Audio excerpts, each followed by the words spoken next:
한때 영의정을 배출한 청주 이씨 가문이 있었습니다. 그 집이 하루아침에 무너졌습니다. 영모라는 누명 하나로 15년이 지났습니다. 가문은 허물어졌고 아버지는 유배지에서 돌아오지 못했습니다. 그리고 그 모든 것을 꾸민 자는 여전히 좌의정 자리에서 권세를 누리고 있었습니다. 남은 것은 막내딸 하나, 그리고 아버지가 남긴 낡은 책 한 권뿐이었습니다. 그 책 안에 모든 것이 있었습니다. 미호야담에 오신 여러분 환영합니다. 구독과 좋아요 눌러주세요. 오늘의 야담 시작합니다. 조선 영조 연간 한양 북촌 깊숙이 자리한 청주 이씨 가문의 소슬대문은 오래전부터 굳게 닫혀 있었습니다. 한때 이 대문 앞에는 가마와 말이 줄을 이었지요.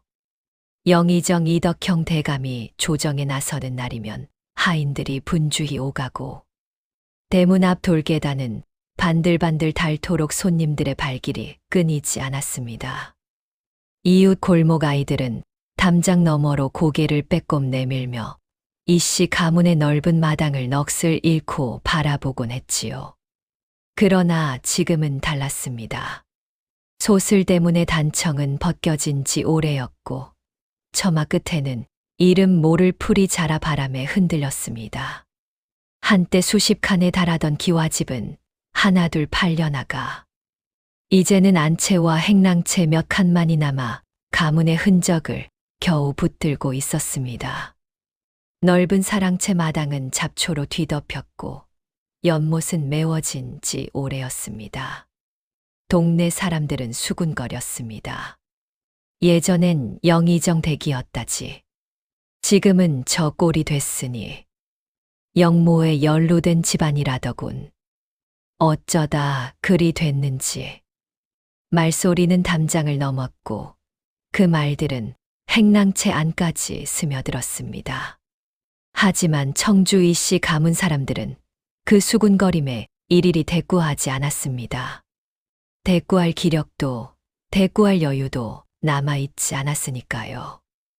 영조 임금이 즉위한 지 22해가 되던 해에 이른 봄이었습니다.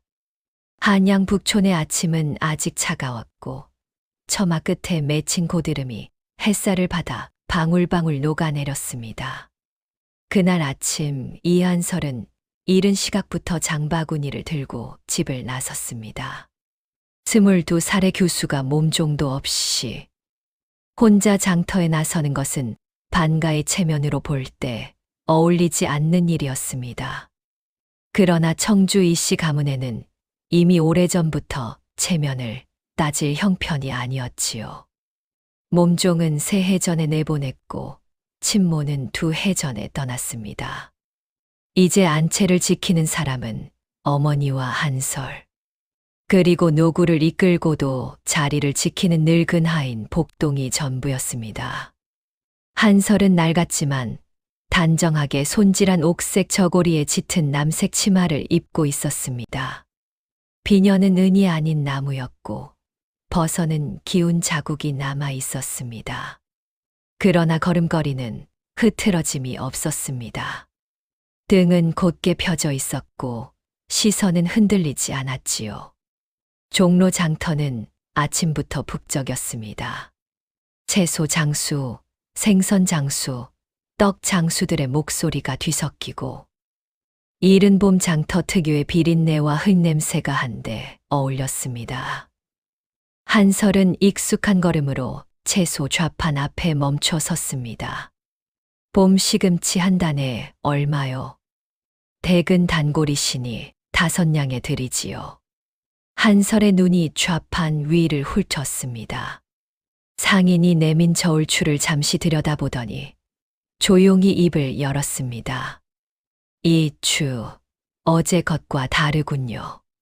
상인의 얼굴이 굳었습니다. 무슨 말씀을. 어제까지 쓰시던 추는 눈금이 왼쪽으로 기울어 있었습니다. 오늘 추는 오른쪽입니다. 오른쪽으로 기운 추로 달면 실제보다 가볍게 나오지요. 한 단에 5냥이면 진짜 무게로는 석냥짜리를 사는 셈입니다. 장터에 잠시 침묵이 흘렀습니다. 상인은 머쓱하게 웃으며 추를 바꿔 달았습니다. 다시 단 시금치의 무게는 처음보다 훨씬 묵직했습니다. 세 냥 드리지요. 한설은 조용히 돈을 치르고 장바구니에 시금치를 담았습니다. 떠들썩하지도 따지지도 않았습니다. 그저 볼 것을 보고 말할 것을 말했을 뿐이었지요. 옆 좌판의 떡 장수 안악이 그 모습을 보며 혀를 찼습니다. 저 대가가씨 또 저러네. 눈이 참 무섭다니까. 이 한설이 숫자에 밝아진 것은 아버지 덕분이었습니다. 돌아가신 이덕형 대감은 영의정 자리에 오르기 전 오랜 세월 호조판서를 지낸 분이었습니다. 나라의 곳간을 관리하고 세금을 다듬고 물자의 흐름을 살피는 일을 누구보다 꼼꼼히 해온 분이었지요. 그 손에서 나온 장부와 문서들은 서재 가득 쌓여 있었습니다. 한설이 아버지의 서재에 처음 발을 들인 것은 8살 때였습니다. 오라버니들 몰래 문을 열고 들어가 두꺼운 책들을 손으로 짚어 나가다가 그만 경세서 한 권을 바닥에 떨어뜨리고 말았지요. 그 소리에 놀라 도망치려다 되레 아버지와 눈이 마주쳤습니다. 혼날 줄 알았습니다. 그러나 아버지는 빙그레 웃으며 한설을 무릎에 앉혔습니다. 무엇이 궁금했느냐? 숫자들이 왜 이렇게 많아요, 아버지? 나라를 다스리는 것은 결국 이 숫자들을 다스리는 일이란다. 숫자가 거짓말을 하면 나라가 병들고 숫자가 바로 서면 백성이 편안해지지. 그날 이후 한설은 아버지에게 직접 산수를 배웠습니다. 경세서의 복잡한 계산식을 풀고 장부 있는 법을 익히고 위조된 수치를 가려내는 법을 배웠지요.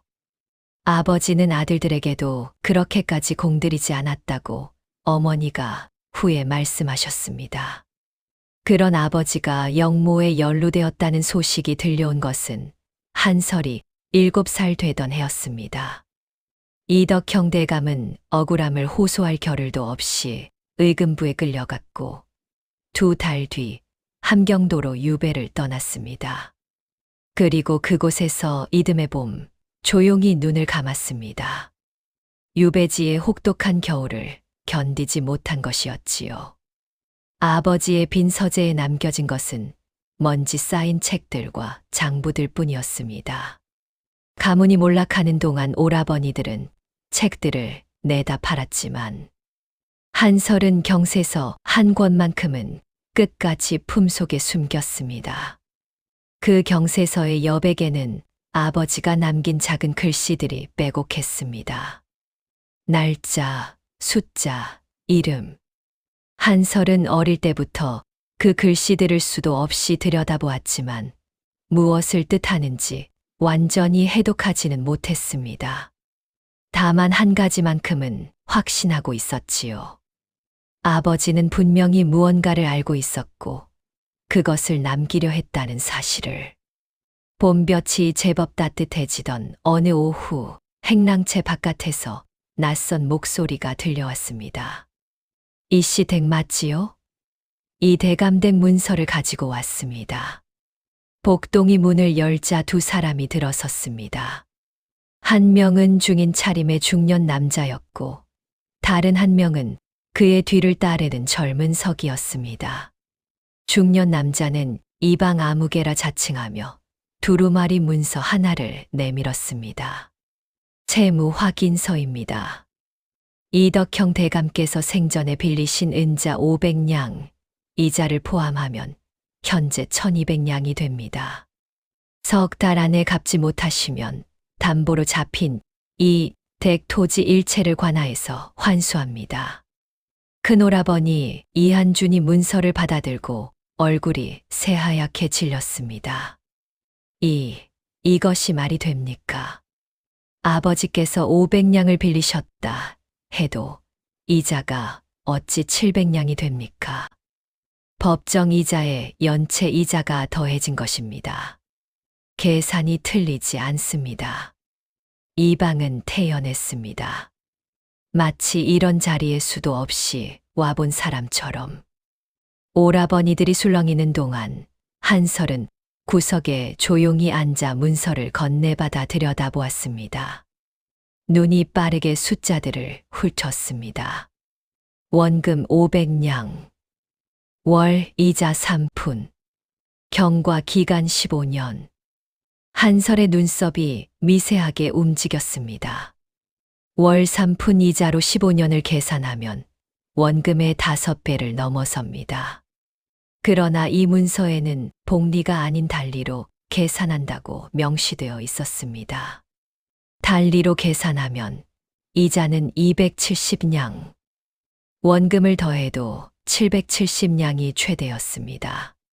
그런데 문서에는 1200냥이 적혀 있었지요.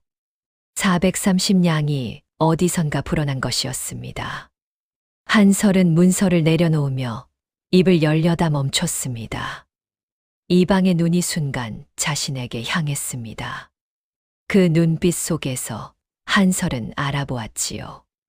이것이 실수가 아니라는 것을, 누군가 의도적으로 부풀려 놓은 숫자라는 것을. 이방이 돌아가고 행랑채의 침묵이 내려앉았습니다. 큰 오라버니가 긴 한숨을 내쉬었습니다. 석 달 안에 1200냥을 어디서 구한단 말이냐. 한설은 아무 말도 하지 않았습니다. 다만 품속의 경세서를 조용히 손으로 짚었습니다. 아버지의 필체로 빼곡히 적힌 그 작은 글씨들이 언젠가는 무언가를 말해줄 것이라고 한설은 오래전부터 믿어왔습니다. 그 믿음이 이제 막 흔들리기 시작하는 게 아니라 오히려 단단하게 굳어지는 것을 느꼈습니다. 사흘 뒤였습니다. 한양북촌 골목에 갑자기 요란한 말발굽 소리가 울려 퍼졌습니다. 앞서거니 뒤서거니 포졸 넷이 길을 텄고 그 뒤를 화려한 가마 한 채가 따랐습니다. 가마 옆으로는 비단도포를 걸친 수하들이 늘어서서 행인들을 길 양쪽으로 밀어냈습니다. 비켜라, 비켜. 좌이정 대감 행차시다. 골목 사람들이 일제히 허리를 굽혔습니다. 떡 장수 안악은 좌판을 걷다 말고 길바닥에 엎드렸고 서당 훈장은 아이들을 재빨리 담장 안으로 밀어 넣었습니다. 가마가 청주이씨 가문 앞에서 멈췄습니다. 천천히 가마 문이 열리며 엄준혁이 내렸습니다. 60에 가까운 나이였지만 허리는 꼿꼿했고 눈빛은 서늘했습니다. 배곡으로 만든 가끈이 아침 햇살을 받아 빛났습니다. 그는 굳게 닫힌 소슬대문을 한참 바라보다가 옆에 선 수하에게 낮게 말했습니다. 저 대문 언제까지 달려 있을지 모르겠군. 수하가 낮게 웃었습니다. 곧 헐리게 될 것입니다. 대감. 엄준혁은 고개를 끄덕이며 다시 가마에 올랐습니다. 말발굽 소리가 점점 멀어지고 골목에 다시 정적이 내려앉았습니다. 행랑채 안에서 그 모습을 문틈으로 지켜보던 복동이 떨리는 목소리로 말했습니다. 아씨, 저분이 엄대감이십니다. 15년 전 이댁 대감마님을 영모로 고한 바로 그 사람이지요. 한설은 아무 말 없이 문틈에서 물러섰습니다. 가슴속 어딘가가 조용히 그러나 단단하게 조여드는 것을 느꼈습니다. 엄준혁의 행차가 있고 닷새 뒤 이번에는 관아의 이방이 다시 찾아왔습니다. 이번에는 문서가 아니라 포졸 둘을 데리고 왔습니다. 이씨 댁 소유 마포 논밭에 대한 추가 세금 고지입니다. 올해 봄 작황에 따른 특별 부과분으로 보름 안에 납부하셔야 합니다. 큰 오라버니 한준이 문서를 받아들었습니다. 특별 부과라니 이런 말은 들어본 적이 없습니다. 이웃 댁들도 같은 고지를 받았습니까? 이씨 댁당은 사정이 다릅니다. 이 방은 더 이상 설명하지 않았습니다. 포졸들이 팔짱을 끼고 서서 눈으로 압박을 가했습니다. 둘째 오라버니 한수가 이를 악물었습니다. 이것은 부당합니다. 관아에 직접 항의하러 가겠습니다. 이 방의 입꼬리가 비틀렸습니다. 그러시지요. 다음 날 아침 한수가 관아로 갔습니다. 그리고 저녁 무렵 돌아왔을 때 그의 등은 곤장 5대를 맞아 피멍이 들어 있었습니다. 관아 마당에서 행패를 부렸다는 이유였습니다. 한수가 그저 항해 문서를 제출하려 했을 뿐이라는 것은 아무도 들어주지 않았습니다. 어머니가 한수의 등에 약을 바르며 눈물을 훔쳤습니다. 한설은 그 옆에서 묵묵히 약 사발을 들고 있었습니다. 아무 말도 하지 않았습니다. 다만 눈은 조금도 흔들리지 않았습니다. 봄비가 추적추적 내리던 날 오후였습니다. 한설이 필방에서 돌아오는 길이었습니다. 좁은 골목 어귀를 막 돌아서려는데 비단 도포 차림의 젊은 남자가 길을 막았습니다. 이씨 댁 막내 아가씨 되시오? 26쯤 되어 보였습니다. 번들거리는 얼굴에 게으른 눈빛, 그러나 옷과 가끈만큼은 화려했습니다. 엄준혁의 외아들, 엄기풍이었습니다. 한설은 멈추지 않고 지나치려 했습니다. 엄기풍이 앞을 가로막았습니다. 들은 바 있소. 이씨 댁 형편이 몹시 어렵다고. 1200냥은 석 달 안에 구하기 어려울 것이오. 비켜 주십시오. 본인이 원한다면 그 빚을 없애주는 방법이 있소. 한설의 걸음이 멈췄습니다. 엄기풍이 한 걸음 더 다가섰습니다. 우리 아버지 댁에 들어오시오. 소실 자리는 아니고 그냥 내 곁에 있어 주면 되는 거요. 그리하면 빚도 없애주고 오라버니들 과거도 막지 않겠소. 빗소리가 잠시 세졌습니다. 한설은 엄기풍을 똑바로 바라보았습니다. 그 눈빛 앞에서 엄기풍이 순간 당황한 듯 눈을 피했습니다. 제 대답은 아니오입니다. 아가씨, 다시 한번 생각해 보시오. 이씨 가문이 어찌 될지. 그 말씀도 들었습니다. 비켜 주십시오. 한설은 그를 지나쳐 걸음을 옮겼습니다. 등 뒤에서 엄기풍의 낮은 목소리가 따라왔습니다. 후회하게 될 것이오. 한설은 돌아보지 않았습니다. 그러나 행랑채 안으로 들어와 방문을 닫는 순간 손이 미세하게 떨리는 것을 느꼈습니다. 분노인지 두려움인지 구분할 수 없었습니다. 아마 둘 다였을 것입니다. 열흘이 지났습니다. 청주 이씨 가문의 유일한 수입원은 종로 큰 길 옆에 작은 포목 가게였습니다. 돌아가신 아버지의 지인이 가문이 어려워지자 가게 자리를 내준 것으로 어머니가 손수 고른 비단과 삼배를 팔아 그날 끼니를 이어왔습니다. 그 가게 앞에 어느 날 아침 포교 셋이 나타났습니다. 이 자리는 관아에서 지정한 도로 확장 구역입니다. 오늘 중으로 짐을 빼주시지요. 어머니가 경황 없이 나와 따졌습니다. 도로 확장이라니 처음 듣는 말입니다. 이 자리에서 3년을 장사했는데 왜 갑자기? 위에서 내려온 지시입니다. 따르지 않으시면 가게 물건 전부 압류합니다. 한설이 달려갔을 때는 이미 포교들이 가게 앞에 쌓인 비단 보따리를 길바닥으로 내던지고 있었습니다. 어머니가 보따리를 부여잡고 울었습니다. 행인들이 멀찍이 서서 바라보다가 포교들의 눈치를 보며 하나둘 고개를 돌렸습니다. 한설은 포교 앞에 섰습니다. 도로 확장 관련 공문을 보여 주십시오. 공문은 관아에 있소. 지금 당장 관아에 가서 확인하겠습니다. 포교가 비웃었습니다. 가시지요. 그 사이 가게는 우리가 정리해 드리겠소.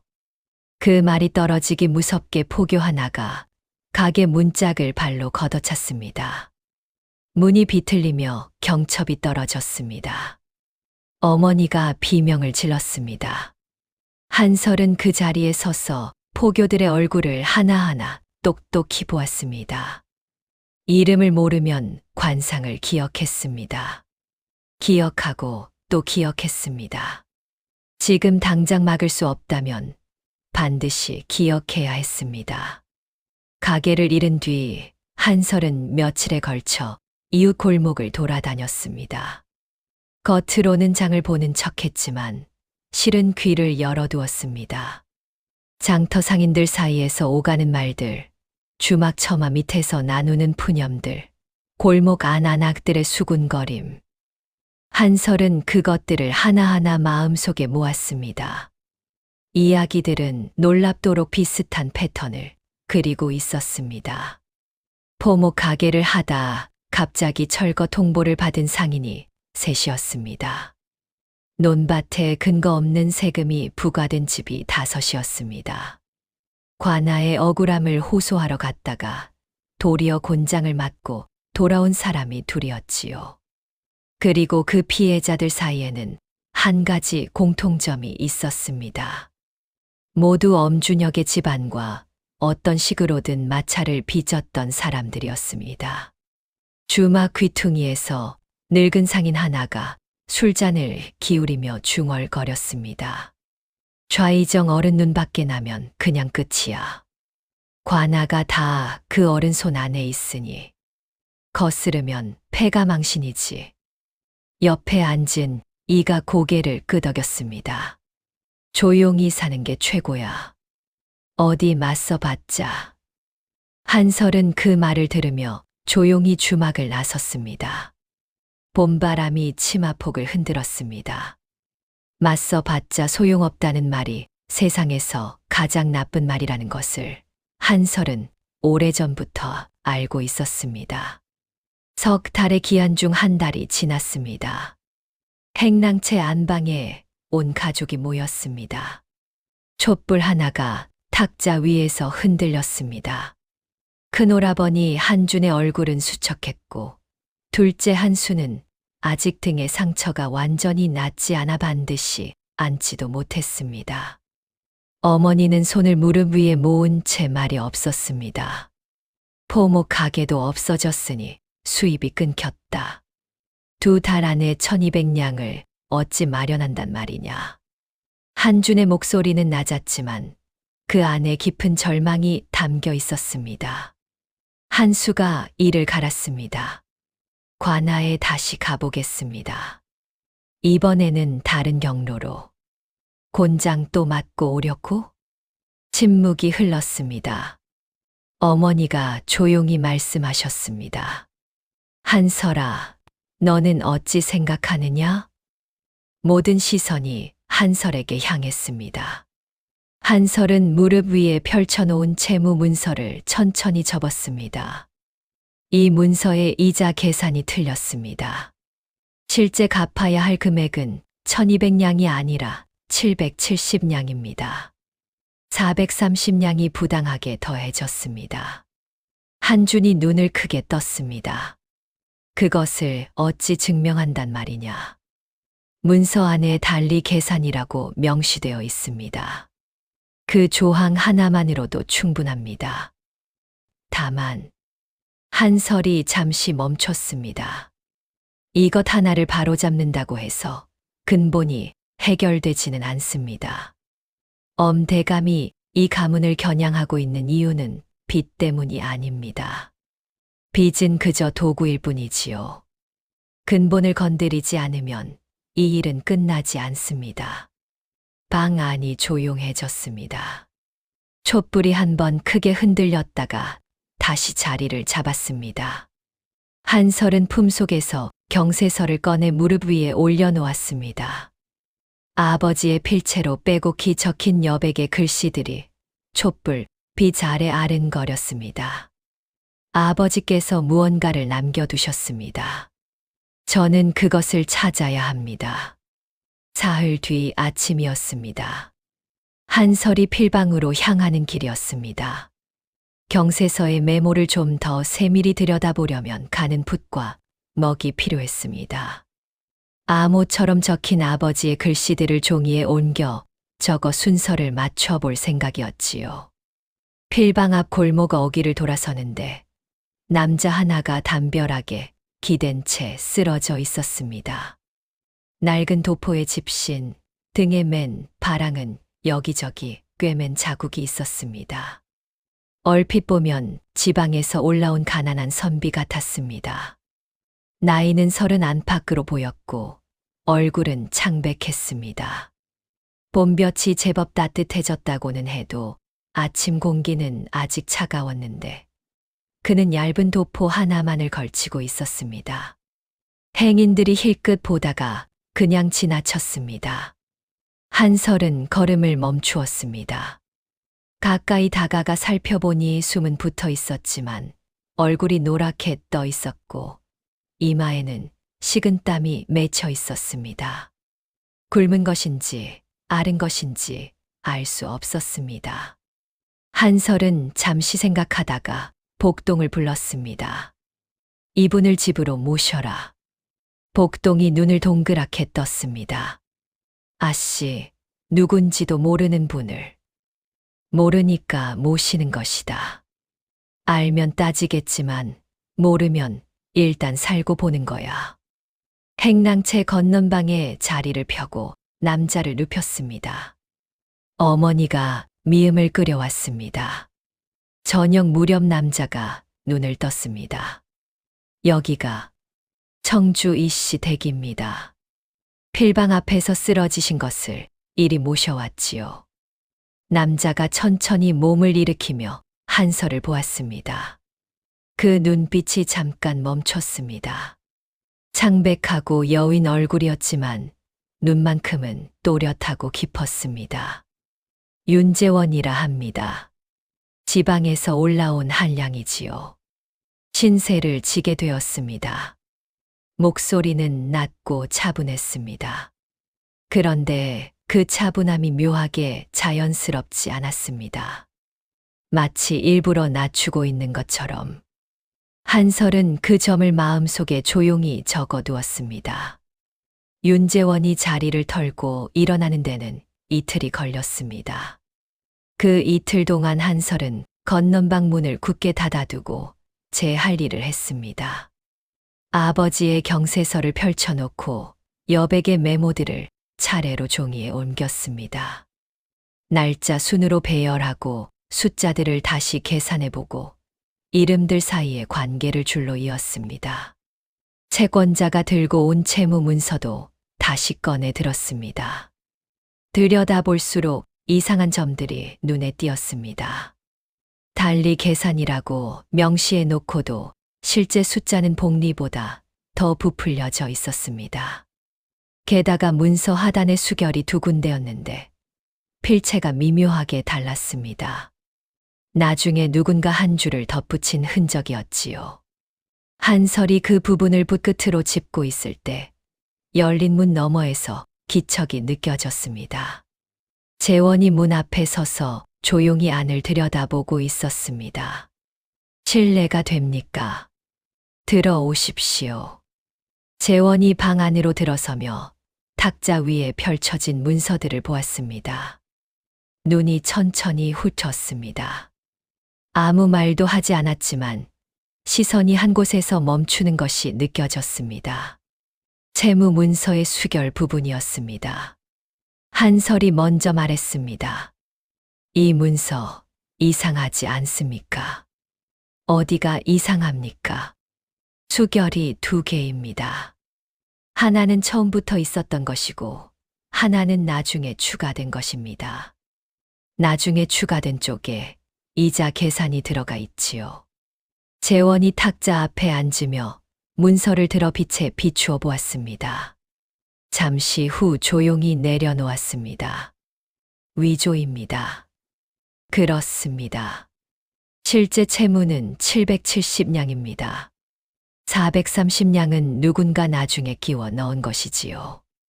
재원이 한서를 보았습니다. 처음 눈을 떴을 때와는 다른 눈빛이었습니다. 그 안에 무언가를 다시 가늠하는 빛이 있었지요.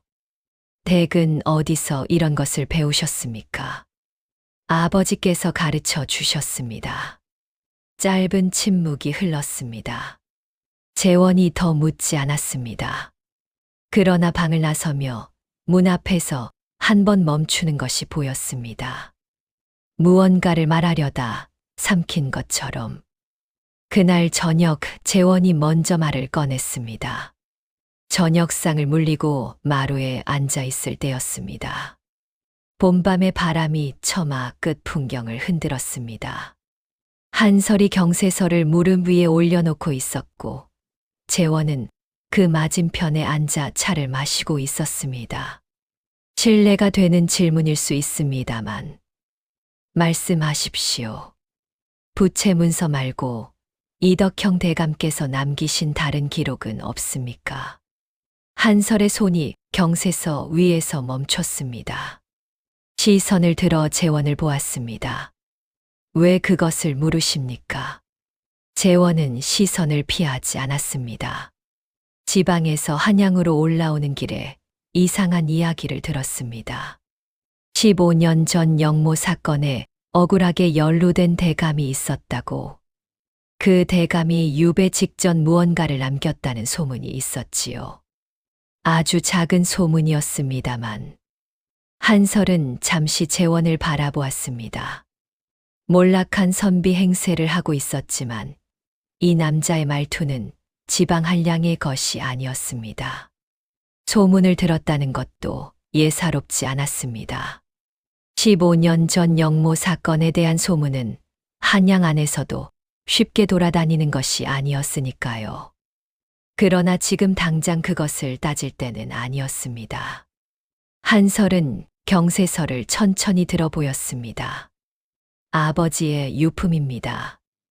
여백에 메모가 있는데 저도 아직 다 해독하지 못했습니다. 날짜와 숫자, 이름들이 뒤섞여 있습니다. 재원이 경세서를 바라보았습니다. 손을 뻗어 만지려다 멈추었습니다. 보여주실 수 있겠습니까? 아직은 아닙니다.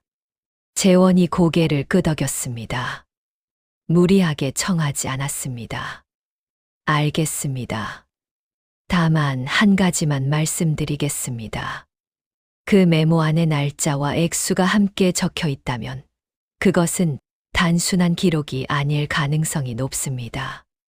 바람이 다시 풍경을 울렸습니다. 한설은 경세서를 품속에 넣으며 창밖을 바라보았습니다. 어두운 마당 너머 굳게 닫힌 소슬대문이 보였습니다. 저 문이 언젠가 다시 열릴 수 있을까? 처음으로 그 가능성이 아주 가늘게나마 보이는 것 같았습니다. 이틀이 더 지났습니다. 재원은 떠나겠다는 말을 하지 않았고 한설도 나가달라는 말을 하지 않았습니다. 어머니는 그저 밥상에 숟가락을 하나 더 올렸고 복동은 건넌방 마당을 쓸었습니다. 그 사이 한설은 경세서의 메모를 마저 해독했습니다. 아버지의 글씨는 처음에는 단순한 장부처럼 보였습니다. 날짜, 품목, 수량. 그러나 날짜들을 순서대로 늘어놓자 패턴이 드러났습니다. 특정 날짜마다 어마어마한 액수의 은자가 국고에서 빠져나간 기록이었습니다. 그리고 그 날짜 옆에는 반드시 이니셜 두 글자가 적혀 있었습니다. 준. 한설의 손이 떨렸습니다. 아버지는 알고 있었던 것입니다. 엄준혁이 국고의 은자를 빼돌리고 있다는 것을. 그리고 그 증거를 남겨두었습니다. 영모 누명을 씌우기 전에 먼저 제거해야 할 인물이 누구인지 엄준혁이 알고 있었던 것이지요. 한설은 그날 저녁 재원을 불렀습니다. 협력하십시다. 재원이 조용히 한설을 보았습니다. 저는 바깥의 정보를 알아오겠습니다. 증인이 있는지, 엄준혁의 수하들이 어떻게 움직이는지, 대근 이 문서들을 계속 분석해 주십시오. 두 가지가 맞닿는 지점에서 길이 열릴 것입니다. 재원이 잠시 한설을 바라보다가 천천히 고개를 끄덕였습니다. 한 가지 조건이 있습니다. 말씀하십시오. 위험해지면 반드시 저에게 먼저 알려주셔야 합니다. 혼자 감당하려 하지 마시고. 한설은 잠시 생각하다가 답했습니다. 그리하겠습니다. 두 사람은 밤이 깊도록 탁자를 사이에 두고 마주 앉아 있었습니다. 촛불이 조용히 타올랐습니다. 경세서의 메모와 채무 문서가 탁자 위에 나란히 펼쳐져 있었습니다. 가문의 소슬대문은 아직 굳게 닫혀 있었지만 행랑채 안 촛불만큼은 그 어느 때보다 밝게 타고 있었습니다. 협력을 약속한 다음 날부터 재원은 아침 일찍 집을 나서 저녁 늦게 돌아왔습니다. 어디를 다녀오는지 묻지 않았고 재원도 먼저 말하지 않았습니다. 다만 돌아올 때마다 탁자 위에 조용히 쪽지를 하나씩 올려놓았습니다. 장터 상인의 이름, 주막 이름, 골목 이름. 한설은 그것들을 경세서 옆에 나란히 펼쳐놓고 맞추어 보았습니다. 닷새째 되던 날 저녁 재원이 돌아와 자리에 앉으며 말했습니다. 충청도 공주의 박치문이라는 사람이 살고 있습니다. 한설이 붓을 내려놓았습니다. 어떤 사람입니까? 15년 전까지 한양호조에서 서리를 지낸 사람입니다. 이덕형 대감이 호조판서로 계실 때 직접 아래에 두셨던 인물이지요. 영모 사건이 터지던 해에 갑자기 관직을 버리고 낙향했습니다. 한설의 눈이 가늘어졌습니다. 갑자기 낙향한 이유가 본인 말로는 병 때문이라 했다고 합니다. 그러나 주변 사람들은 그가 무언가에 쫓기듯 떠났다고 기억하고 있습니다. 재원이 쪽지 하나를 탁자 위에 올려놓았습니다. 공주 어느 마을의 주소가 적혀 있었습니다. 영모 조작에 가담한 증인일 가능성이 있습니다. 직접 만나보아야 알겠지만. 한설은 쪽지를 집어들었습니다. 손가락이 종이 위를 조용히 짚었습니다. 아버지의 억울함을 풀 실마리가 충청도 어느 마을에 살아 숨쉬고 있을지도 모른다는 생각이 처음으로 가슴 안에서 뜨겁게 일었습니다. 그날 밤 한설은 경세서를 다시 펼쳤습니다. 며칠 전 해독한 메모들을 다시 처음부터 들여다보았습니다. 날짜, 액수, 이니셜. 그것들을 순서대로 늘어놓으면 굳고 횡령의 흐름이 보였습니다. 그러나 한설이 아직 풀지 못한 부분이 있었습니다. 메모 중간중간에 낯선 지명들이 적혀 있었는데 그것들이 무엇을 뜻하는지 알 수 없었지요. 전라도 나주, 경상도 밀양, 충청도 공주. 한설은 붓을 들어 그 지명들 옆에 재원이 가져온 쪽지의 내용을 나란히 적었습니다. 그리고 멈추었습니다. 충청도 공주. 메모 안의 공주와 재원이 말한 박치문의 거처가 같은 곳이었습니다. 손이 빠르게 움직였습니다. 공주 옆에 적힌 숫자를 다시 계산했습니다. 그것은 날짜가 아니었습니다. 은자의 액수였습니다. 그리고 그 액수 옆에는 짧은 한 줄이 적혀 있었습니다. 증거 분산 보관. 아버지는 단순히 횡령 기록만 남긴 것이 아니었습니다. 증거를 여러 곳에 나누어 맡겨두었던 것입니다. 박치문은 그 증거 보관자 중 하나였을 가능성이 높았습니다. 한설은 촛불 앞에 오래 앉아 있었습니다. 아버지가 유배를 떠나기 전 마지막으로 하신 일이 무엇이었는지 이제야 조금씩 윤곽이 잡혀오는 것 같았습니다. 억울하게 끌려가면서도 언젠가 진실이 밝혀질 날을 대비해 흔적을 남겨두셨던 것이지요. 한설은 경세서를 가슴에 꼭 안았습니다. 아버지, 기다려 주십시오. 이틀 뒤 밤이었습니다. 한설이 등불을 끄고 막 자리에 누우려는데 바깥에서 기척이 느껴졌습니다. 발소리가 없었습니다. 그러나 담장을 넘어오는 사람만이 낼 수 있는 아주 작은 소리가 예민하게 깨어있던 한설의 귀에 닿았습니다. 한설은 소리 없이 일어났습니다. 경세서를 품속에 집어넣고 방문 뒤에 붙어 섰습니다. 발소리가 행랑채 쪽으로 향하는 것이 느껴졌습니다. 그리고 잠시 후 누군가 방문을 열려는 소리가 났습니다. 그 순간 바깥에서 낮은 목소리가 들렸습니다. 멈춰라. 재원의 목소리였습니다. 짧은 충돌 소리가 났습니다. 그리고 이내 조용해졌습니다. 한설이 문을 열자 마당에 사내 하나가 엎어져 있었고 재원이 그 위에 무릎을 얹고 팔을 꺾고 있었습니다. 낡은 도포를 입은 몰락 선비의 모습과는 전혀 다른 동작이었습니다. 대감 수하입니까? 사내가 이를 악물고 대답하지 않았습니다. 재원이 팔을 조금 더 꺾었습니다. 사내가 신음을 흘렸습니다. 경세서를 찾으러 왔지요. 대답이 없었지만 그것이 곧 대답이었습니다. 재원이 사내를 포박해 골목 밖으로 내보내고 돌아왔을 때 한설은 마당 한가운데 서 있었습니다. 봄밤의 바람이 차가웠습니다. 괜찮으십니까? 한설은 고개를 끄덕였습니다. 그러나 손은 품속의 경세서를 꽉 쥐고 있었습니다. 재원이 한설 앞에 서서 조용히 말했습니다. 이제 대감이 경세서의 존재를 알고 있다는 뜻입니다. 더 이상 시간이 많지 않습니다. 한설은 재원을 바라보았습니다. 이 남자가 낯선 집에 얹혀 사는 몰락 선비가 아니라는 것을 진작부터 알고 있었습니다. 어둠 속에서도 흔들림 없이 사내를 제압한 그 동작이 오랜 훈련 없이는 나올 수 없는 것임을 한설은 알았습니다. 그러나 지금 이 순간만큼은 그 정체가 무엇이든 이 사람이 자신 편이라는 것만으로 충분했습니다. 감사합니다.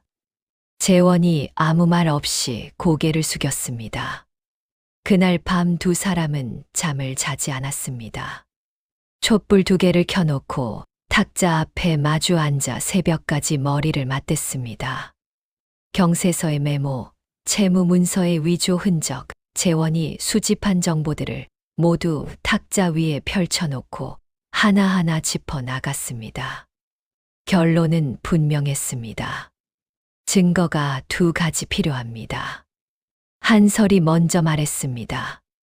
경세서의 메모는 아버지의 기록입니다. 그러나 이것 하나만으로는 대감을 무너뜨리기 어렵습니다. 아버지가 영모죄인으로 처리된 이상 죄인의 기록은 신뢰할 수 없다고 반박할 것입니다. 재원이 고개를 끄덕였습니다. 박치문의 자백이 필요합니다. 아버지께서 증거를 맡겨두셨다면 그가 가지고 있는 원본 문서와 자백이 함께 있어야 대감이 부정할 수 없습니다. 그렇습니다. 그리고 한설이 탁자 위에 채무 문서를 짚었습니다. 대감이 이 가문을 완전히 무너뜨리기 전에 먼저 움직여야 합니다. 대감이 직접 이 집에 발을 들이도록 만들어야 해요. 그래야 암행어사의 출두가 의미를 가집니다. 재원의 눈이 한설을 보았습니다. 암행어사라는 말씀을 하시는군요. 부인하지 않으시는군요. 잠시 침묵이 흘렀습니다. 재원이 작게 웃었습니다. 이 집에 온 뒤 처음 보는 웃음이었습니다. 계속하십시오. 한설은 붓을 들어 종이 위에 도식을 그리기 시작했습니다. 엄준혁을 이 집으로 끌어들일 미끼, 박치문을 설득할 경로, 두 가지 증거가 동시에 제시될 순간. 새벽 딸기 울 무렵 종이 위에는 하나의 계획이 완성되어 있었습니다. 계획의 첫 단추는 엄기풍이었습니다. 한설은 복동을 시켜 엄기풍에게 쪽지를 전했습니다. 내용은 짧았습니다. 지난번 말씀을 다시 생각해 보았습니다. 한 번 뵙고 싶습니다. 쪽지를 보내고 사흘이 지났습니다. 엄기풍의 답장이 왔습니다. 직접 이씨 댁으로 찾아가겠다는 내용이었습니다. 한설은 그 답장을 재원에게 보여주었습니다. 미끼를 물었습니다.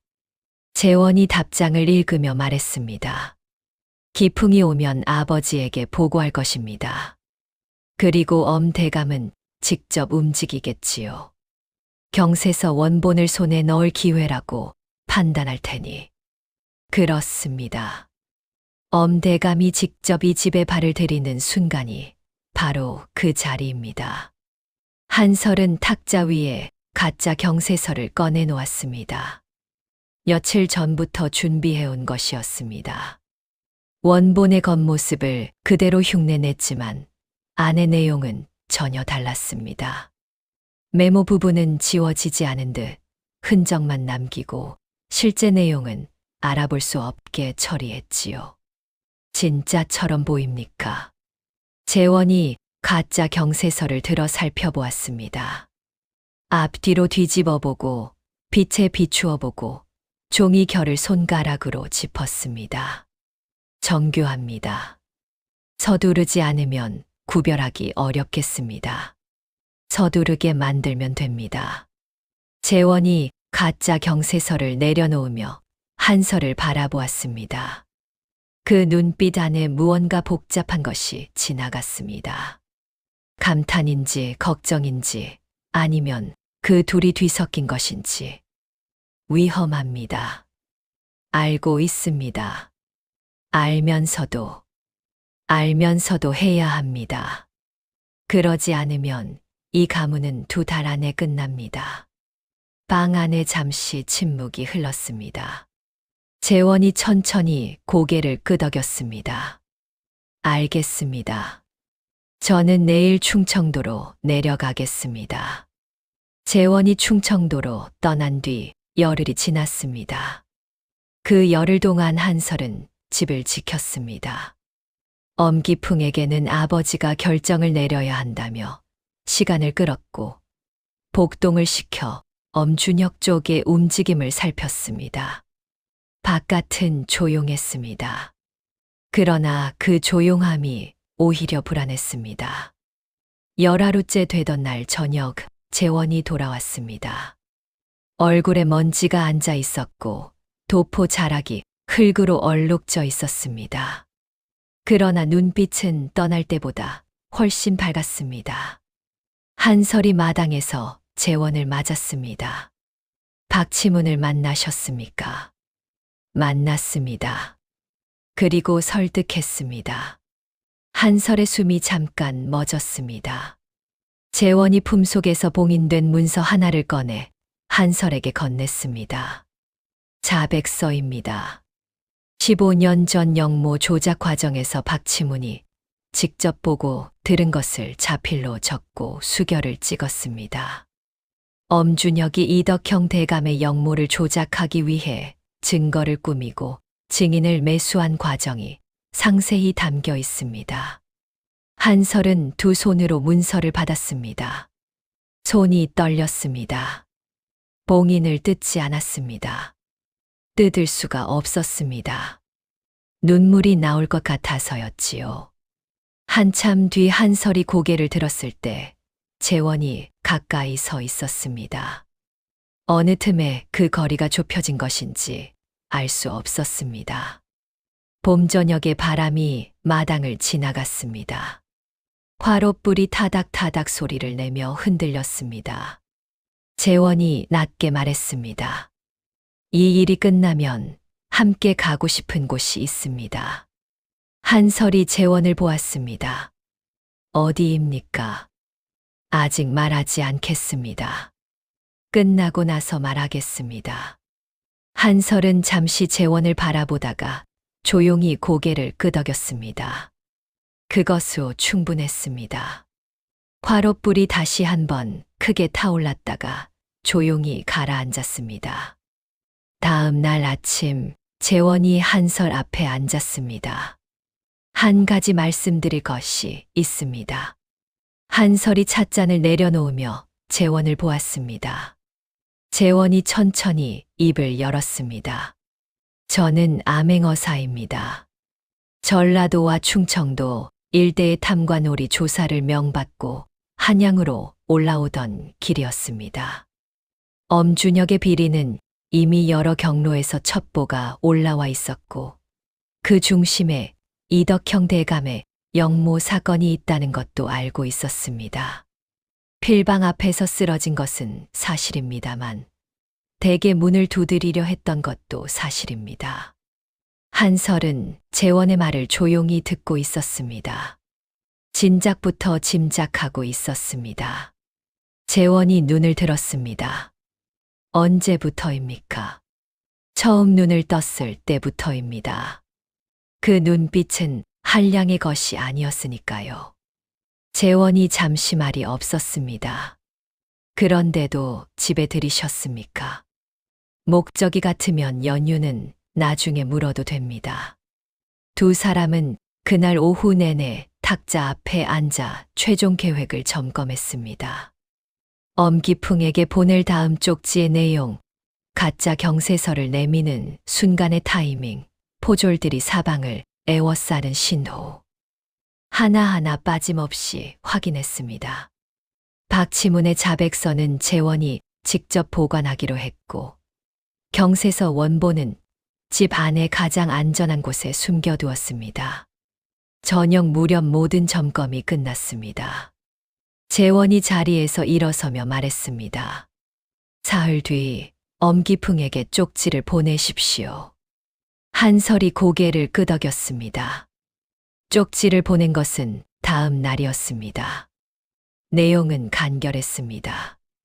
아버지의 경세서를 직접 건네고 싶다. 이씨 댁으로 어른을 모시고 오라. 엄기풍에게 건넨 말이었지만 실제로는 엄준혁에게 전하는 말이었습니다. 답장은 하루 만에 왔습니다. 사흘 뒤 오시겠다는 내용이었습니다. 엄준혁이 직접. 재원이 그 답장을 읽고 포졸 배치를 최종 확인하러 나갔습니다. 한설은 혼자 행랑채에 남았습니다. 밤이 깊어졌습니다. 한설은 등불을 들고 사당 쪽으로 걸어갔습니다. 조그만 위패 하나가 먼지 쌓인 감실 안에 놓여 있었습니다. 이덕형. 아버지의 이름 석자가 나무 위에 새겨져 있었습니다. 한설은 위패 앞에 무릎을 꿇었습니다. 아버지. 목소리가 나오지 않았습니다. 그래서 말 대신 오래 앉아 있었습니다. 등불이 흔들렸습니다. 봄밤의 바람이 사당 처마를 스치고 지나갔습니다. 15년이었습니다. 아버지가 유배지에서 돌아가신 뒤로 이 가문이 버텨온 시간이 15년이었습니다. 오라버니들은 과거도 보지 못하고 어머니는 몸종도 없이 손수밥을 지으시고 집은 조각조각 팔려 나갔습니다. 그리고 그 모든 것의 뒤에 엄준혁이 있었습니다. 사흘 뒤면 끝납니다. 아버지가 남겨두신 흔적들이 15년을 기다려온 진실이 마침내 세상 밖으로 나옵니다. 한설은 고개를 숙인 채 오래 앉아 있었습니다. 등불이 조용히 타올랐습니다. 사흘이 지났습니다. 아침부터 하늘이 맑았습니다. 봄볕이 행랑채 마당을 환하게 비추었고 처마 끝 고드름은 이미 오래전에 녹아 없어진 자리에 새 풀싹이 돋아나 있었습니다. 그러나 청주 이씨 가문 사람들은 아무도 그 봄볕을 즐기지 못했습니다. 한설은 이른 아침부터 단정히 옷을 차려입었습니다. 낡았지만 가장 깔끔한 저고리에 짙은 치마, 머리는 흐트러짐 없이 올렸습니다. 탁자 위에는 가짜 경세서가 놓여 있었습니다. 진짜 경세서와 박치문의 자백서는 재원이 몸에 지니고 있었습니다. 오라버니들은 안채에 있었습니다. 아무것도 모르는 채로 한설이 복동에게 말했습니다. 오늘 손님이 오시면 내가 직접 맡겠다. 오라버니들은 부르지 마라. 복동이 걱정스러운 눈으로 고개를 끄덕였습니다. 오시우스가 막 지날 무렵이었습니다. 골목 밖에서 말발굽 소리가 들렸습니다. 지난번보다 수하의 수가 더 많았습니다. 소슬대문 앞에 가마가 멈추었고 엄준혁이 내렸습니다. 그 뒤를 엄기풍이 따랐습니다. 한설이 대문 앞에 나가 허리를 굽혔습니다. 어서 오십시오, 대감. 엄준혁이 한설을 위아래로 훑어보았습니다. 그 눈빛 안에는 오랜 경멸과 함께 무언가를 손에 넣으려는 탐욕이 섞여 있었습니다. 경세서를 가져왔느냐? 인사도 없었습니다. 앉지도 않고 곧바로 본론이었지요. 한설은 고개를 끄덕이며 탁자 위에 가짜 경세서를 두 손으로 들어 앞으로 내밀었습니다. 여기 있습니다. 엄준혁이 성큼 다가와 경세서를 낚아챘습니다. 손이 빠르게 장을 넘겼습니다. 여백의 메모를 찾는 것이었습니다. 그러나 아무리 넘겨도 메모는 보이지 않았습니다. 흔적만 남기고 내용을 지워버렸으니 당연한 일이었지요. 엄준혁의 손이 멈추었습니다. 이것은 가짜다. 목소리가 낮게 깔렸습니다. 방 안의 공기가 순식간에 싸늘해졌습니다. 한설은 표정을 바꾸지 않았습니다. 가짜인지 진짜인지 어떻게 아십니까, 대감? 경세서 안에 무엇이 있는지 아신다면 이미 그 내용을 알고 계신다는 뜻이 됩니다. 엄준혁의 얼굴이 굳었습니다. 그 순간이었습니다. 24챕터. 마당 쪽에서 낮고 또렷한 목소리가 울렸습니다. 암행어사 출두요. 엄준혁이 번쩍 고개를 돌렸습니다. 재원이 마당에 서 있었습니다. 낡은 도포는 벗겨져 있었고 그 안에 단정히 갖추어 입은 관복이 드러났습니다. 오른손에 마패가 들려 있었습니다. 마패 위에 말 모양이 본변 아래 선명하게 빛났습니다. 동시에 사방에서 포졸들이 쏟아져 나왔습니다. 담장을 넘고 골목 어귀를 막고 대문 앞을 에워쌌습니다. 엄준혁의 수하들이 손을 뻗었지만 이미 포졸들에게 제압당하고 있었습니다. 순식간의 일이었습니다. 엄준혁은 그 자리에 굳어버렸습니다. 처음으로 그 눈빛이 흔들렸습니다. 60평생 한양 조정을 쥐락펴락해온 사람의 눈에서 당황함이 새어나왔습니다. 네, 내 놈이. 좌이정 엄준혁은 지금 이 자리에서 암행어사의 명으로 포박을 받으시오.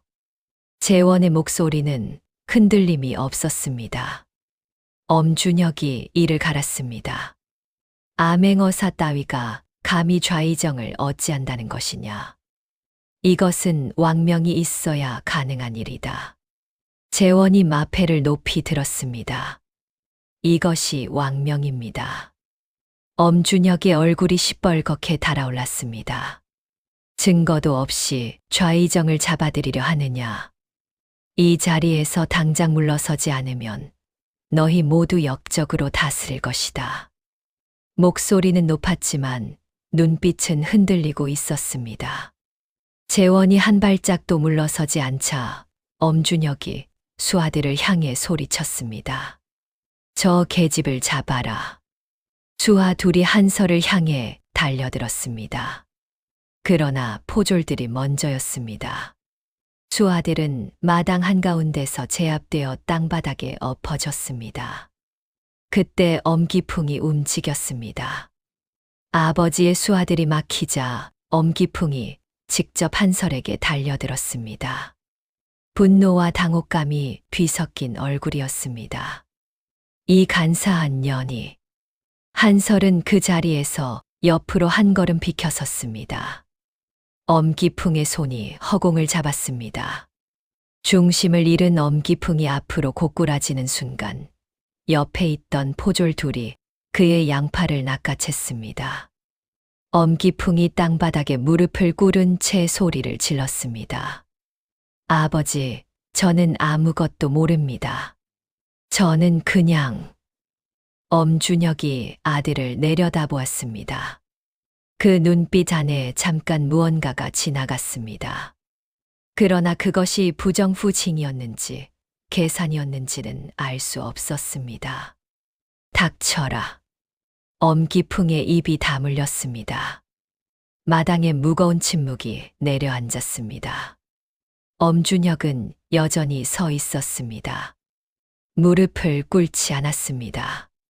그 자존심 하나만이 남아 있었지요. 재원이 한설을 보았습니다.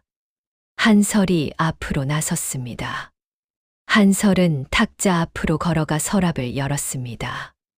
그 안에서 경세서 원본을 꺼냈습니다. 그리고 품속에서 며칠에 걸쳐 정리한 해독 문서를 꺼내 나란히 탁자 위에 펼쳤습니다. 이덕형 대감의 경세서 원본입니다.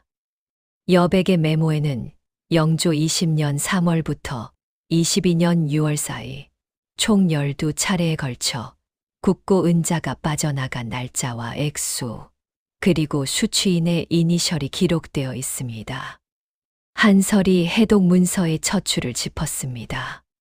수취인의 이니셜은 엄준, 총액은 은자 4,700냥입니다. 엄준혁의 눈이 경세서 원본을 향했습니다. 그 눈빛 안에서 처음으로 두려움이 보였습니다. 한설이 재원을 보았습니다. 재원이 품속에서 봉인된 문서를 꺼내 탁자 위에 올려놓았습니다. 충청도 공주에 거주하는 전직 호조 서리 박치문의 자백서입니다.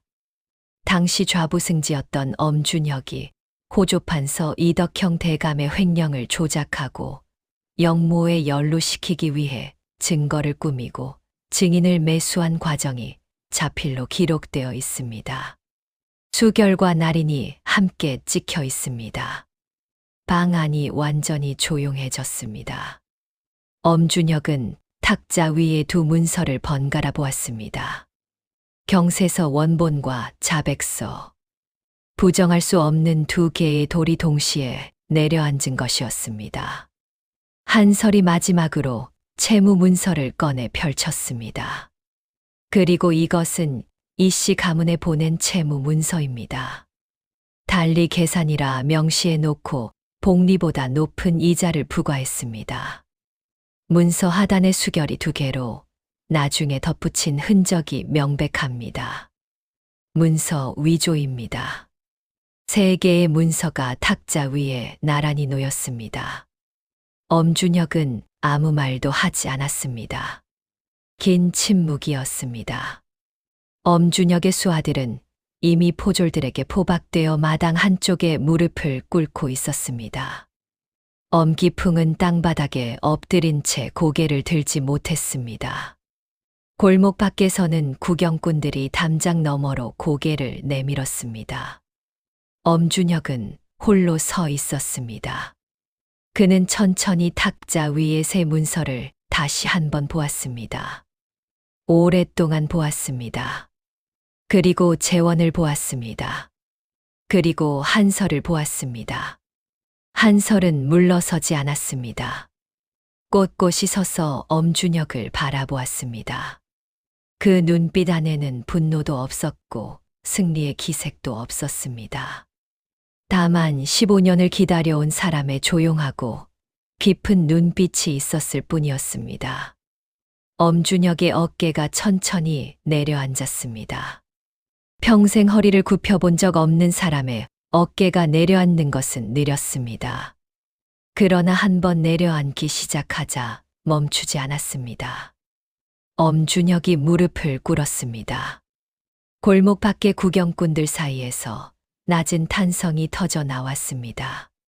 좌의정 엄준혁이 무릎을 꿇었다는 말이 순식간에 북촌 골목을 타고 퍼져나갔습니다. 한설은 그 자리에 조용히 서 있었습니다. 마당의 봄볕이 환했습니다. 엄준혁과 그 수하들은 그날 오후 의금부로 압송되었습니다. 엄기풍은 포졸들에게 이끌려 마당을 나서면서 한 번 뒤를 돌아보았습니다. 한설과 눈이 마주쳤습니다. 엄기풍은 무언가 말하려다 입을 다물었습니다. 포졸이 그의 팔을 잡아당겼습니다. 그렇게 부자가 대문 밖으로 나갔습니다. 사흘이 지나 의금부의 판결이 내려졌습니다. 엄준혁의 죄목은 3가지였습니다. 국고 은자 횡령, 무고한 대신에 대한 영모 조작, 직권을 이용한 민간 재산 강탈. 의금부는 죄목 하나하나를 낱낱이 열거했고 판결은 명확했습니다. 파직, 전 재산 몰수, 제주도 유배. 엄준혁이 평생 쌓아온 것들이 판결문 한 장으로 무너졌습니다. 한양 도성 안의 집은 봉인되었고 재산 목록은 관아에 넘겨졌습니다. 수십 년간 엄준혁의 그늘 아래 뇌물을 바치고 악행을 도왔던 이방과 포교들도 줄줄이 파직되었습니다. 엄기풍은 관직 박탈과 함께 곤장 30대를 맞고 한양 도성 밖으로 내쫓겼습니다. 판결문이 읽히던 날, 한설은 그 자리에 없었습니다. 집 안사당 앞에 홀로 앉아 있었습니다. 아버지의 위패 앞에 향을 피우고 오래 앉아 있었습니다. 봄바람이 사당 처마를 흔들었습니다. 향 연기가 가늘게 피어올라 하늘로 사라졌습니다. 아버지, 들으셨습니까? 판결 소식을 가져온 것은 재원이었습니다. 사당 앞에 서서 조용히 전했습니다. 한설은 고개를 끄덕였습니다. 눈물은 흘리지 않았습니다. 이미 사흘 전 밤에 다 흘렸으니까요. 판결이 내려지고 보름이 지났습니다. 봄은 이제 완연했습니다. 북촌 골목의 담장 너머로 살구꽃이 피어났고 청주 이씨 가문의 행랑채 마당에도 오래 묵은 잡초 사이로 이름 모를 들꽃들이 하나둘 고개를 내밀었습니다. 그날 아침 관아의 설이 둘이 두루마리 문서를 들고 대문 앞에 나타났습니다. 영조 임금 전하의 교지를 전하러 왔습니다. 온 가족이 마당에 모였습니다. 어머니, 큰오라버니 한준, 둘째 한수, 그리고 한설. 복동은 마루 끝에 서서 두 손을 모았습니다. 서리가 두루마리를 펼쳐 읽기 시작했습니다. 전직 영의정 이덕형은 억울한 누명을 쓰고 유배지에서 생을 마감하였으나 그 충절과 결백이 이제야 밝혀졌으니 모든 죄목을 사면하고 명예를 회복함을 이에 선포한다. 어머니가 그 자리에 주저앉으셨습니다. 소리 없이 우셨습니다. 수십 년을 참아온 울음이었습니다. 한준이 어머니의 어깨를 붙들었고 한수는 고개를 돌려 눈물을 삼켰습니다. 한설은 서 있었습니다. 교지는 계속되었습니다.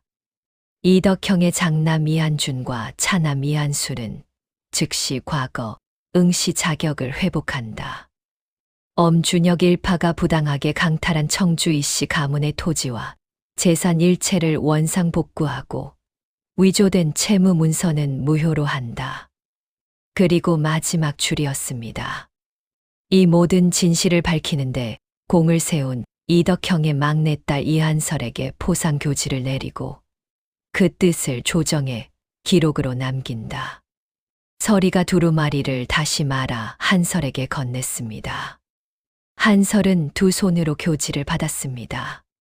손이 떨리지 않았습니다. 오히려 이상하리만치 고요했습니다. 15년의 무게가 한꺼번에 내려앉는 것인지 아니면 한꺼번에 거쳐나가는 것인지 알 수 없었지요. 마당의 봄볕이 교지 위를 환하게 비추었습니다. 그날 오후 오랫동안 굳게 닫혀있던 소슬대문이 활짝 열렸습니다. 복동이 문짝을 밀어 열면서 혼잣말처럼 중얼거렸습니다. 대감마님, 보고 계십니까? 아무도 대답하지 않았지만 그 말은 봄바람을 타고 골목 위로 높이 떠올랐습니다. 이웃 사람들이 열린 대문을 바라보았습니다. 수군거리던 입들이 조용해졌습니다. 누군가는 고개를 숙였고 누군가는 오래 바라보다 발길을 돌렸습니다. 그날 저녁 가족이 오랜만에 한상에 둘러앉았습니다. 소박한 밥상이었지만 어머니가 손수 끓인 미역국이 올라왔습니다. 아무도 먼저 숟가락을 들지 않았습니다. 한준이 조용히 말했습니다. 아버지께 먼저 올리자. 모두가 고개를 끄덕였습니다. 혼례는 초여름이 시작되던 날 치러졌습니다. 청주이 씨 가문의 소슬대문에 홍살문이 세워지고 마당 가득 화문석이 깔렸습니다. 오랜만에 활짝 열린 대문 앞으로 동네 사람들이 구경을 나왔습니다. 아이들이 담장 너머로 고개를 내밀었습니다. 오래전 이 집이 번성하던 시절에도 그랬던 것처럼 신랑은 윤재원이었습니다. 암행어사의 임무를 마치고 조정에 복명한 재원은 정삼품 당상관의 품계를 받았습니다. 홍색 단령을 입고 마당에 선 재원은 한설이 처음 보는 모습이었습니다. 낡은 도포 차림으로 필방 앞에 쓰러져 있던 그 사람이 맞는지 싶었지요. 한설이 혼례복을 입고 나왔습니다. 연두 저고리에 다홍치마, 머리에는 족두리를 얹었습니다. 복동이 한설의 뒤를 따르며 눈가를 훔쳤습니다. 어머니는 마루에 앉아 손을 꼭 모은 채 바라보셨습니다. 두 사람이 맞절을 올렸습니다. 예를 마치고 재원이 낮게 말했습니다. 약속을 지킬 때가 됐습니다. 한설이 고개를 들었습니다. 어디입니까? 아직 말하지 않겠습니다. 따라오시면 압니다. 한설은 잠시 재원을 바라보다가 작게 웃었습니다. 이 집에 온 뒤로 처음 짓는 웃음이었습니다. 혼례가 끝난 뒤 두 사람은 사당으로 향했습니다. 아버지의 위패 앞에 나란히 무릎을 꿇었습니다. 향을 피웠습니다. 봄을 지나 초여름이 된 바람이 사당 처마를 부드럽게 흔들었습니다. 향 연기가 가늘고 곧게 피어올랐습니다. 한설은 아무 말도 하지 않았습니다. 말이 필요 없었습니다. 아버지는 이미 알고 계실 것이었으니까요. 재원의 품계에 따라 한설은 숙부인의 봉작을 받았습니다. 이덕형의 막내딸이 낡은 저고리를 입고 장터에서 저울 눈금을 바로잡던 그 교수가 이제 정삼품 당상관의 부인이 된 것이었습니다. 그러나 한설은 봉작보다 다른 것이 더 기뻤습니다. 이한주는 그해 가을 과거에 응시했고 이한수는 이듬해 봄 급제했습니다. 빼앗겼던 논밭은 모두 돌아왔고 행랑채는 다시 단청을 칠했습니다. 마당의 잡초는 뽑히고 그 자리에 어머니가 손수 채소를 심었습니다. 소슬대문은 이제 날마다 열렸습니다. 아버지 이덕형 대감의 이름이 조정 기록에서 사면 복권되던 날 누군가 이런 말을 했다고 합니다. 권세가 아무리 높아도 진실을 영원히 덮을 수는 없습니다. 억울함은 언젠가 반드시 밝혀지고 악행은 반드시 그 대가를 치릅니다. 다만 그것이 하루아침에 이루어지지 않을 뿐이지요.